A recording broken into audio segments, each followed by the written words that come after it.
အားလုံးပဲမင်္ဂလာပါရွှေဒုက္ခရတနာ channel လေးပြီးတော့ပြန်လည်ကြိုဆိုလိုက်ပါတယ်နော်ဒီနေ့မှာတော့ Adobe Photoshop နဲ့ Type 2ကိုအသုံးပြုပြီးတော့မြန်မာစာစလုံးအလှဒီဇိုင်းလေးတွေကြော်ညာဆိုင်းဘုတ်တွေမှာတွေ့မြင်ရမယ်စလုံးဒီဇိုင်းရေးဆွဲပုံရေးဆွဲနည်းတွေကိုပြောပြပြတော့မှာဖြစ်ပါတယ်စီစဉ်လေးမစခင်ကိုရွှေဒုက္ခရတနာ channel ကို subscribe လုပ်ချက်လောက်နှိပ်ခဲ့ပေးပါအောင်နော်ကဲဒါဆိုလို့ရှိရင်တော့အစီအစဉ်လေးကိုစလိုက်ပါမယ်ပထမဦးဆုံး Adobe Photoshop ကိုဖွင့်လိုက်ပါမယ်နော်ဖွင့်ပြီးတဲ့အခါမှာဒီမှာပုံလေးတစ်ပုံခေါ်ယူထားလိုက်ပါတယ်ဒီပုံလေးကတော့မြန်မာတို့ရဲ့ပကံရှုခင်းအလှပုံလေးပဲဖြစ်ပါတယ်ဒီပုံလေးပေါ်မှာမြန်မာစာပထမဦးဆုံးရိုက်မှာပဲဖြစ်ပါတယ်ရိုက်လိုက်တဲ့မြန်မာစာထဲမှာဒီဖျားပုံလေးတွေပါဝင်တော့အောင်ဘယ်လိုရိုက်မလဲဆိုတာကိုပြောပြပေးတော့မှာဖြစ်ပါတယ်ပထမဦးဆုံးဒီမှာတက်တူပါစာရိုက်တဲ့တိုက်တူလေးပါ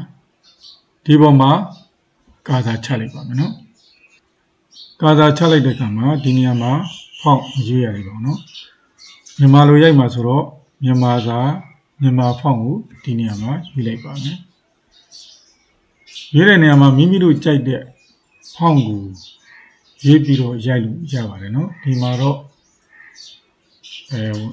W ဖောင့်လေးကိုကြည့်လိုက်ပါမယ်နော် W ဖောင့်လေးကဘယ်လိုရှိမလဲဆိုရင် W ဖောင့်လေးကနည်းနည်းလေးဖောင့်ဒီဇိုင်းကောင်းတာလေးကိုရေးလိုက်ပါမယ်နော်ဒီဖောင့်လေးကိုရိုက်ကြည့်လိုက်ပါနော်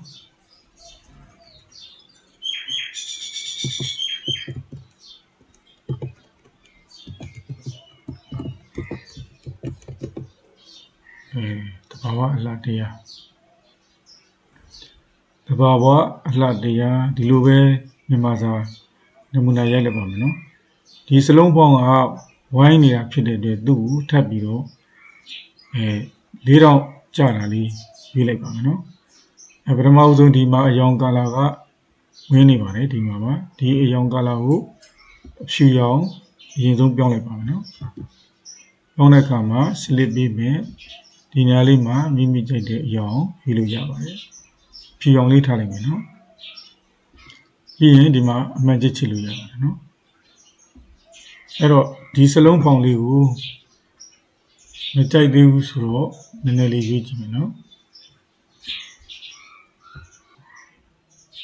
ဒီဖောင်လေးရွေးလိုက်ပါမယ်နော်ဒီဖောင်လေးကိုကြည့်လိုက်ပါမယ်ဒါဆိုရင်တော့စိုးစိုးတော့ဖောင်ဆိုင်ရင်တော့နည်းနည်းလေးတော့ကြည့်လို့လှပါတယ်နော်ဒီဖောင်လေးကိုဆလစ်ပေးလိုက်ပါမယ်သူ့ကိုကြည့်လိုက်ပါမယ်နော်စလုံးဆိုင်ကြည့်တဲ့နေရာမှာဒီနေရာကလည်းကြည့်လို့ရပါတယ်နော်ဒီမှာဒါဆိုငယ်သွားရင်နော်ဒီနေရာမှာ82ပဲပါတာဖြစ်တဲ့အတွက်ဒီနေရာမကြည့်ဘဲနဲ့ keyboard က control နဲ့ shift ကိုနှိပ်ထားပြီးတော့ greater than လေးကိုနှိပ်လိုက်ပါမယ်နော်မိမိကြိုက်တဲ့ design မိမိကြိုက်တဲ့ site ကိုရအောင်ဆွဲလိုက်ပါ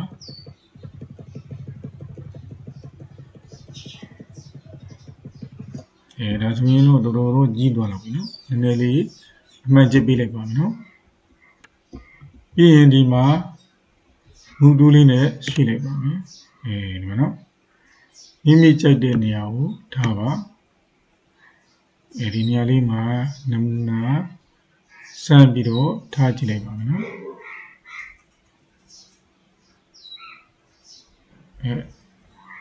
ပထမဆုံးအလဲမှာပဲထားကြည့်လိုက်ပါမယ်နော်မိမိတို့ကကြော်ညာဆိုင်းဘုတ်တွေမှာ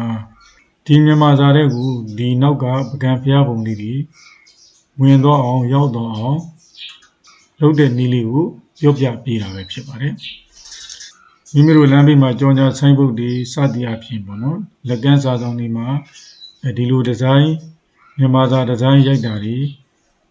များသောအားဖြင့်ဒီဇိုင်းထိုင်တဲ့လူတွေသိပါတယ်နော်ဒီလိုဒီဇိုင်းမျိုးတွေလုပ်ချင်တဲ့အခါမှာဒီနည်းလေးကိုသုံးရမှာပဲဖြစ်ပါတယ်နော်ဒီမြန်မာသားတွေကိုနောက်ခံဖျားပုံတွေပါဝင်တော့အောင်လုပ်တာကတကယ်တော့ခက်ပါဘူးနော်လွယ်လေးတွေပါ အဲ့တော့ဒီမှာကြည့်အောင်ပါနော်လေယာလေးဒီဟာတက်လေယာကအပေါ်မှာရောက်နေပါတယ်အောက်ကဒီမှာပါပကံဖျားပုံတွေကနောက်ကိုရောက်နေပါနော်ပကံဖျားပုံလေးတွေကိုအပေါ်ကိုရွှေ့လိုက်မယ်ဒါဆိုရင်စာကပျောက်သွားပါပြီနော်ဒီပကံဖျားပုံလေယာလေးပုံမှာ right click လေးနှိပ်လိုက်ပါမယ်နှိပ်လိုက်တဲ့အခါမှာဒီမှာ create clipping mask ဆိုတာတွေ့ပါတယ်နော်အဲ့ဒါလေးကိုနှိပ်လိုက်ပါမယ်နှိပ်လိုက်တဲ့အခါမှာဒီမှာမိမိတို့ကြော်ညာဆိုင်းဘုတ်တွေလက်ကမ်းစာတောင်းတွေမှာရိုက်တဲ့စလုံးဒီဇိုင်းလေးတွေပုံစံမျိုးလေးရတော့မှာဖြစ်ပါတယ်ဒီနေရာမှာဘာဖြစ်လို့ဖြူးနေရအောင်ဆိုရင်ဒီနေရာမှာပကံဖျားမှာပါတဲ့နေရဲ့အဝိုင်းပဲဖြစ်ပါတယ်အဲ့တော့ဒီတိုင်းမလို့ချင်ဘူးဆိုရင်မောက်ကလေးနဲ့ဒီလူလေးမိမိကထဲထဲကဖျားပုံလေးတွေကိုရွှေ့လို့ရပါတယ်နော်ဒီမှာဖျားပုံလေးတွေရွှေ့ကြည့်ပါနော်စသည်အဖြစ်ရွှေ့ကြည့်လို့ရပါတယ်နော်အဲ့လိုရွှေ့တဲ့နေရာမှာဒီမှာတာဝင်းပူကနေနဲ့တွေ့နေတာဖြစ်တဲ့အတွက်သူကဆေးရုံပြက်တယ်လို့ဖြစ်နေတာပေါ့နော်အဲ့တော့မိမိတို့ကဒီဘက်ဒီကိုဆွဲကြည့်ရင်အောက်ကလေးကိုဆွဲကြည့်ပါမယ်နော်ဖျားပုံလေးတွေပါအောင်ဒါကတော့နမူနာတစ်ခုလုပ်ပြတာပေါ့နော်မိမိတို့အနေနဲ့ကြတော့မိမိတို့ကြိုက်တဲ့ဒီဇိုင်းမိမိတို့ကြိုက်တဲ့ပုံစံဒီထဲမှာမိမိတို့ကဘယ်လိုပုံစံထည့်ခြင်းတလဲဆိုတာကိုယ်တိုင်းကိုကြိုက်တဲ့ဒီဇိုင်းလေးတွေကိုထည့်သွင်းလို့ရတယ်နော်ဒါတော့နမူနာပုံစံဒီစက်ထဲမှာရှိတဲ့ပုံလေးကိုလုပ်ပြပြီးတော့တာပဲဖြစ်ပါတယ်နော်ဒီစာရဲ့အလယ်မှာပင်လယ်လှိုင်းလေးတွေရိုက်ခတ်တဲ့ပုံလေးတွေကိုထည့်သွင်းခြင်းနဲ့ဆိုရင်တော့ပင်လယ် background ပုံလေးကိုယူပြီးတော့ဒီပုံစံတိုင်းလုပ်ရင်ရပါတယ်နော်စာတစ်ခုလုံးကိုဒီလိုရွှေ့လိုက်မယ်ဆိုလို့ရှိရင်ဖျားပုံတွေပဲရွေ့နေတာတွေ့ရမှာပါနော်ဖျားပုံတွေပဲရွှေ့သွားတာထဲထဲကဖျားပုံတွေရွှေ့သွားတာပဲတွေ့ရမှာပါမိမိတို့ကဒီဒီဇိုင်းကိုကြိုက်တယ်ဆိုရင်လေဒီစာရောထဲထဲကဖျားပုံတွေရောနေရာရွှေ့ခြင်းနဲ့ဆိုရင်တော့ဒီမှာဒီလေယာမှာနှစ်ခုလုံး select ပေးပါတက်လေယာရောပကံဖျားလေယာရောနှစ်ခုလုံးကို select ပေးလိုက်ပါနော်ရှစ်ကီလေးကင်ပြီးတော့ select ပေးလိုက်ပါပြီးပြီးရင်ဒီတိုင်းလေးရွှေ့သွားရင်ရပါတယ်နော်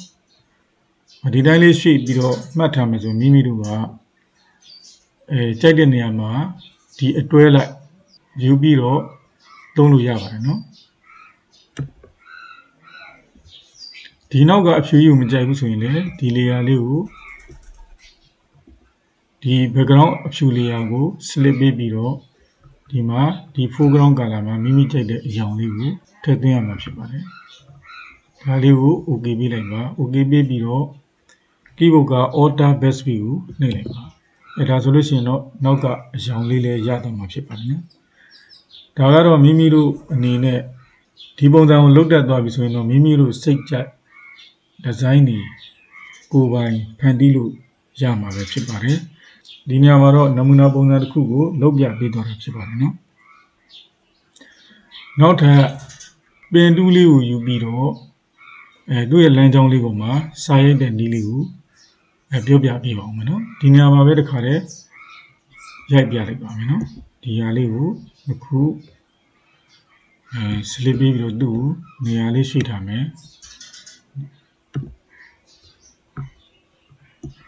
ရှေ့ထားပြီးတော့ဒီမှာပင်တူးလေးကိုယူလိုက်ပါမယ်နော်ပင်တူးလေးယူလိုက်တဲ့အခါမှာဒီနေရာလေးမှာကြည့်ပါဒီနေရာလေးမှာရှိတ်ရှိတယ်ပက်လန်းချောင်းရှိတယ်အောက်ကပစ်စဲရှိတယ်နော်ဒီနေရာမှာပက်လန်းချောင်းလေးကိုယူလိုက်ပါဒီမှာရှိတ်တူးကိုယူပါတယ်ဒီမှာပက်လန်းချောင်းလေးကိုယူပါတယ်နော်အဲ့တော့စာလေးတွေဒီဇိုင်းအကွေးလေးတွေအတွန်းလေးတွေပုံစံလေးတွေရိုက်ချင်တာဖြစ်တဲ့အတွက်ဒီမှာနမူနာရိုက်ပြပါမယ်နော်ဒီမှာရိုက်ပါဆွဲပါမိမိဆွဲချင်တဲ့ပုံစံဆွဲမယ်အကွေးလေးတွေပေါ့နော်ဒါဆိုတော်တော်လေးကိုချွန်းသွားပါပြီဒါနမူနာဆွဲပြပါမယ်နော်နမူနာ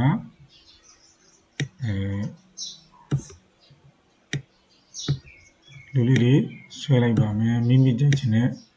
မိမိရိုက်ချင်တဲ့ပုံစံလေးတွေဒီလောက်ဆိုရင်တော့တော်လောက်ပါပြီနော်ပုံစံကဒီလိုအခုံးလေးတွေနဲ့သွားတဲ့စာလေးတွေကိုရိုက်ပြပေးမှာဖြစ်ပါတယ်ဒီနေရာမှာတော့တော်တော်လေးကိုချွန်းလွန်းသွားပြီပေါ့နော်ချွန်းလွန်းသွားတယ်ဆိုတော့ဒီနေရာလေးကိုဆွဲပြီးတော့ဒီလိုလေးတွေနော်ဒီလိုလေးလုပ်ထားလိုက်မယ်လုပ်ပြီးတော့ဒီမှာမြားလေးတွေ့လားမြားဖြူလေးအဲ့ဒါလေးနဲ့ဒီမြားလေးမှာဒီလိုလေးမိမိလိုဒီလို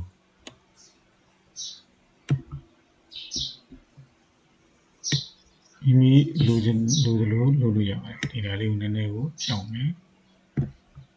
ဒါကတော့နမူနာလုပ်ပြပေးတာဖြစ်ပါတယ်စာလေးရိုက်လိုက်မှာနော်စာရိုက်လိုက်တဲ့အခါမှာ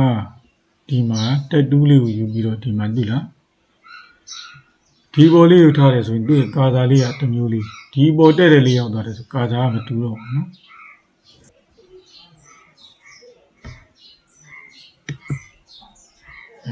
ဒီမှာရိုက်လိုက်ပါမယ်နော်စိတ်ကူးတဲ့ပေါ်တဲ့ကြပြလိုစာလေးပေါ့စီးလိုက်မယ်နော်ညနေစီစာ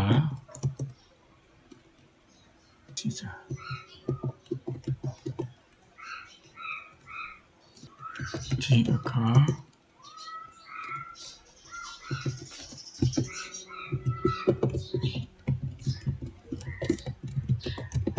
ဒီမှာစာရီရိုက်တဲ့အခါမှာနောက်ကရိုက်တဲ့စာရီပျောက်သွားပါတယ်နော်ပျောက်သွားတာဒီမှာတွေ့လားသူ့ရဲ့ပလန်းချောင်းလေးကဒီနေရာလေးမှာဆုံးနေတာဖြစ်တဲ့စာရီပေါ်မလာတာပဲဖြစ်ပါတယ်အဲ့တော့စာရီကိုဒီဘက်ကလူလေးနဲ့မြားလေးနဲ့ဒီမှာနော်ဒီမြားလေးနဲ့ဒီလိုလေးဆွဲလိုက်ပါဒီမှာပါဒါဆိုရင်စာရီအကုန်လုံးပါလာပါနော်ဒီမှာစာရီဇောက်ထိုးကြီးဖြစ်နေတာဖြစ်တဲ့အတွက်ဒီဘက်ကိုလန်လိုက်ပါဒီမှာမြလားအပေါင်းလက္ခဏာလေးနဲ့ပါလာပါနော်အဲ့တော့စာရီနည်းနည်းကြီးနေတယ်ဆိုရင်နောက်မှသိကြအောင်ပါနော်ညနေစီစာချိန်ခါချစ်သူလာရလန်း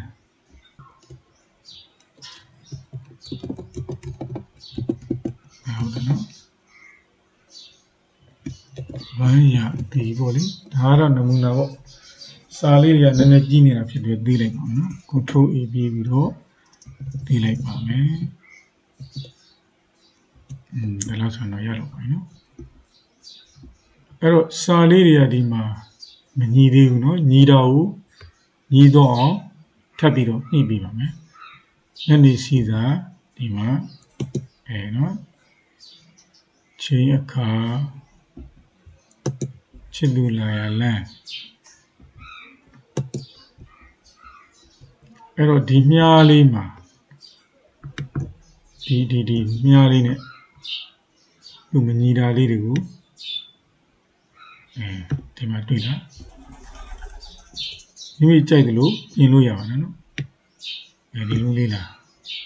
ချိန်ခါချစ်သူလာရလန်းဟုတ်ပြီနော်ဒီလေးနည်းနည်းလေးဆွဲလိုက်မယ်နည်းနည်းလေးဆွဲလိုက်ပါဦးမယ်လွန်ရသည်ပြီးရင်ဒါလေးကိုဆွဲကြည့်လိုက်မယ်နော်ဒီမှာနော်ဆိုလိုတာကဒီလိုစာလေးတွေအကွေးလေးတွေပင်တူးလေးကိုယူပြီးတော့ပလန်းချောင်းလေးနဲ့ရိုက်တဲ့ပုံစံကိုဒါပြောပြပေးသွားတာဖြစ်ပါတယ်နော်မိမိတို့အနေနဲ့ဒီနီလန်းလေးကိုတည်သွားပြီဆိုတော့စိတ်စီလေးထားပြီးတော့ဒီပလန်းချောင်းလေးကိုလှအောင်ပေါ့နော်ဆွဲပြီးတော့ရိုက်လို့ရပါတယ်ဒီလိုမှမရိုက်ချင်ဘူးဆိုလို့ရှိရင်ဒီ Photoshop ကနေပြီးတော့ Photoshop ကပေးထားတဲ့နီလန်းတိုင်ရိုက်ချင်တယ်ဆိုရင်လည်းရပါတယ်နော်အဲ့နီလန်းလေးကိုလည်းတစ်ခါတည်းပြောပြပြီးတော့မယ်ပထမဆုံးတက်ကလေးကိုယူလိုက်ပါမယ်နော်ယူပြီးတော့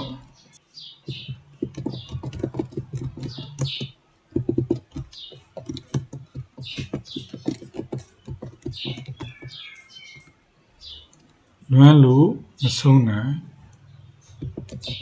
အောင်လွမ်းရသည်နော်ဒါလေးရိုက်လိုက်မယ်နော်လွမ်းလို့မဆုံးနိုင်အောင်လွမ်းရသည်ဒါလေးကိုCtrl A နဲ့ slip ပေးလိုက်ပါမယ်နော်ပြီးတဲ့အခါမှာဒီမှာတွေ့လားနှိပ်ပြီးတဲ့အခါမှာဒီမှာစတိုင်နေရာမှာနန်းဆိုတာ တွေ့ရမှာပါအဲ့နန်းလေးကိုနှိပ်လိုက်ပါမယ်ဩမိမိကဘယ်ပုံစံကြိုက်တော့ဒီပုံစံအကွေးလေးလားဒါမှမဟုတ်ဒီပုံစံလေးလားဒီမှာနော်ရိုက်လို့ရပါတယ်နော်ဒီမှာဒီလားလွမ်းလို့မဆုံးနိုင်အောင်လွမ်းရသည်စသည်အဖြစ်ပေါ့နော်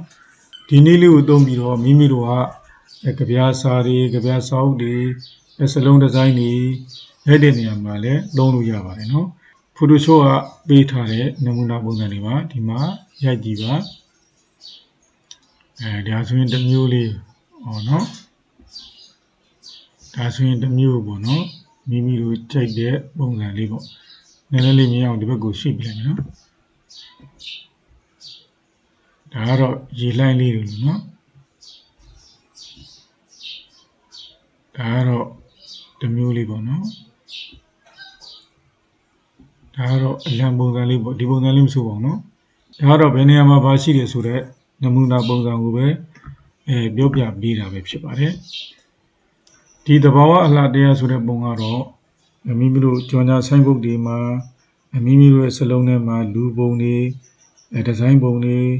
စသည်အပြင်ထည့်ပြီးတော့သုံးတဲ့ရိုက်တဲ့နည်းပဲဖြစ်ပါတယ်ဒီဘောတော့ပလန်းချောင်းလေးကိုသုံးပြီးတော့မိမိတို့ကတော့စိတ်စီထားပြီးတော့ဒီပုံလေးကိုဆွဲပြီးတော့ရိုက်ပါနော်ဒါကတော့ပလန်းချောင်းလေးကိုသုံးပြီးတော့ကြပြားစောက်ဒီမှာအတွန်လေးတွေပုံစံလေးတွေရိုက်တဲ့နည်းကိုပြောပြပေးတာပါဒါကတော့ Photoshop ကတခါတည်းပေးထားပြီးသားနီလန်းလေးကိုသုံးပြီးတော့ရိုက်ပြတာပဲဖြစ်ပါတယ်နော်ကဲဒီနေ့သင်ခန်းစာကတော့ဒီလောက်ပါပဲနော်နောက်နေ့မှာတက်တူးရဲ့အခြေခံစာရိုက်ပုံစာရိုက်နည်းကိုဆက်လက်ပြီးတော့ပြောပြပေးသွားမှာဖြစ်ပါတယ်ဒီဗီဒီယိုလေးကိုကြည့်ပြီးတော့မိမိတို့အနေနဲ့အသိပညာဘုဒ္ဓတစ်ခုခုရရှိသွားကြတယ်ဆိုရင်ရွှေဒုက္ခရတနာ channel ကို subscribe လေးတစ်ချက်လောက်နှိပ်ခဲ့ပေးပါဦးနော်အားလုံးပဲကျမ်းမာချမ်းသာကြပါစေနောက်နေ့မှာပြန်လည်ပြီးတော့ဆုံတွေ့ကြမယ်နော်